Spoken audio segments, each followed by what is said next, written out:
14 carries, 77 yards. I was so glad you asked for a couple of offensive linemen to talk to before the game because they told us that in last week's contest, and they expect more of the same in this game, although they're prepared for some adjustments by the defense they expect to see. Oh, and now some space to operate. And he'll be out of bounds just shy of the 40.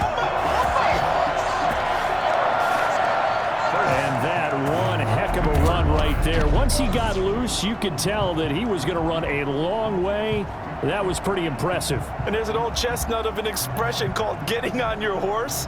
And I hate to use it, but I'm going to right here because it absolutely applies. How about the head of steam he had behind him? He was absolutely galloping downfield. That was something to see. And if you're wondering how fast he was going, Next Gen Stats clocked him at close to 21 miles. Folded like a lawn chair. 2 yards the loss, 2nd and 12. Part of their struggles last week was getting these negative plays on 1st and 2nd down. That's something they have to be wary of as this game continues. 12 yards there and a 1st down. You were telling me this yesterday. That's exactly what they want to do on the opening drive, establish the ground game. Yeah, remember our conversation? We were talking about what one of the GMs in the league has told me repeatedly.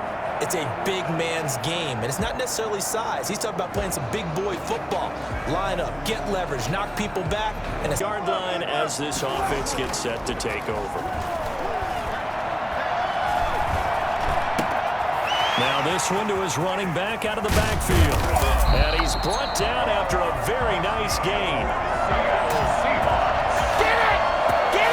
And I think that's a pretty good illustration of why they try to get the football into his hands out of the backfield. That was something else. And we talk so much from a defensive perspective about scheming and finding ways to take away the run. That means the offense has to devise different ways to get the ball in the hands of their guy out of the backfield. Find open space, let him run, and big things can happen, and they did right there. And if you look at the Next Gen Stats, you'll see that he topped out at an even 21 miles an hour. A gain of 3, 2nd down. He's going to hit his man out of the backfield, complete. And he's got another 1st down as the tackle's going to be made at the Patriot to Jonathan Coachman in Orlando. The coach will have stats and scores from earlier today in the NFL. And he's got his man in stride, complete. And all the way in, touchdown Seattle. A great effort there. His first touchdown here of the new campaign. And the Seahawks have made this a one-score game. Getting your back involved, what's the importance there in the passing game? Well, oftentimes you can create mismatches because who's going to... This offense will start with tough field position inside the 10. Here's a throw that's taken in out of the backfield. And Elgishon got them half of what they needed. Now here's a tough 3rd and 5. Oh, he finds his running back who snuck right down the middle in this first half. From the 13 now, they work on 1st and 10. Escaping the pressure right. End zone caught. Touchdown, Seattle. A great play there. In the final seconds of the first half, as his guys have now moved out in front. CD for them. This has just been an offensive explosion here in the 2nd quarter. Yeah, held scoreless in the 1st quarter. Now they find the end zone again here in the 2nd. Sometimes you... And they'll go with a ground attack here. This is ball control football, sustained runs, taking their time, and making it work. And able to get this one across the foot. See that type of a run, I get the feeling the defense gets a little bit tired. And that's the last thing they need, especially when they look up at the scoreboard. And he's got his man out of the backfield. That's complete. Trying to go nice. He's off, able to move, evade, and is accurate throwing on the run and picking up a 1st down. And able to break one tackle, but then the pick up there, and now they've got it 1st and good. And he's across the chalk into the end zone. Touchdown, Seahawks. Let's go! A great effort there.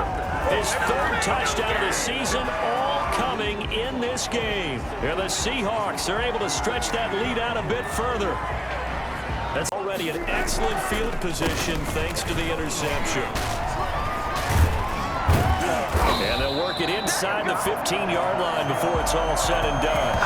It'll be a gain of 10 to start the drive out by a few. Trying to do is break the game down a little bit. Don't let your guys see too deep into the game, into the future, and say, oh, we got to get here. No, right here, right in front of them. They'll try and run for it on 1st and goal. And he will score. Touchdown, Seattle. Taking it in from a yard out. And the Seahawks capitalize on this short field as they take it in for 6. This offense certainly looking a lot more comfortable here at home. They lost last week in the opener on the road, but there's something about that home opener makes you feel more settled. Yeah, wish. As the offense will have the football starting this drive, 1st and 10. Only able to make it to the 15. Going to give this time to the tailback. And he's able to get the first here as he's taken down at the... Up front, say, guys, keep pounding them. Let's keep the ball, keep their offense on the sidelines, and let's close this one out. Now they'll throw it with Wilson. Oh, there's that man again. It's complete. And he takes this one down almost all the way to the 30. For as big and strong as some of these guys are, especially when you see them in full pads, it is sometimes hard to appreciate how truly fast they can move. That was incredible. And that's the kind of play where you have to kind of catch your breath afterwards. So just give me a second here, because when he shifted into high gear, he was an absolute blur out there. No substitute for speed. We talk about that all the time. The evidence was right there. And exactly how fast was he going? According to Next Gen Stats, 21.7 miles per hour.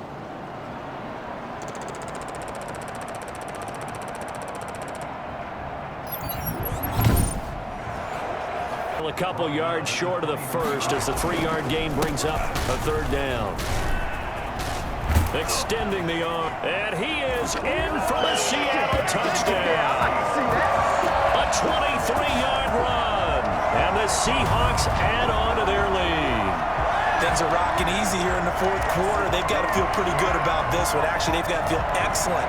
Tough loss in the opener. No way they wanted to go 0-2. I don't want to read too much into it, but psychologically, is there something much big down? They give him 4 yards there. It'll be 2nd and 6. Well, on every play call, you realize it's not going to go for a touchdown, so a lot of your calls are setting things. You could do worse than a 4-yard run on 1st down. And he'll give it here to his running back. And he will score. Touchdown, Seattle. A 13-yard touchdown run. And the Seahawks find a way to stretch their lead. Well, partner, when a team's up this big, this late in the game, I always wonder what's their motivation, because if it's me, I'm thinking about pulling on the reins a little bit. But for them, I don't think it's in their DNA. It's not in their head coach's makeup at all. They can move. From the gun on 3rd down, Wilson looking for his running back, and he's got him. And he is going to now 2nd and 4. From the shotgun now, here's an inside give. And he is in for the Seattle touchdown. A great play there. His first touchdown of the new season. And the Seahawks just an extra point away from tying this thing up. Well, I tell you what, when you get a running back who can move like that in the open field, that's something to take advantage of, and they certainly did there. And first and foremost, this is all about vision. He can see the play developing right in front of him. A big offensive explosion helped leading them to victory, and the defensive guys, they're just saying, hey, put those points up every week, we'll just keep winning.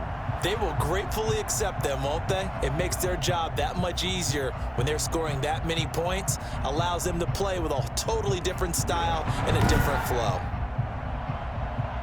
So for the Seahawks, they make amends for their Week 1 loss by winning their home opener. And they'll get to stay put for a few days as they'll host the Dallas Cowboys next week. Meanwhile, for New England, they will fall to 1-1, and they'll get a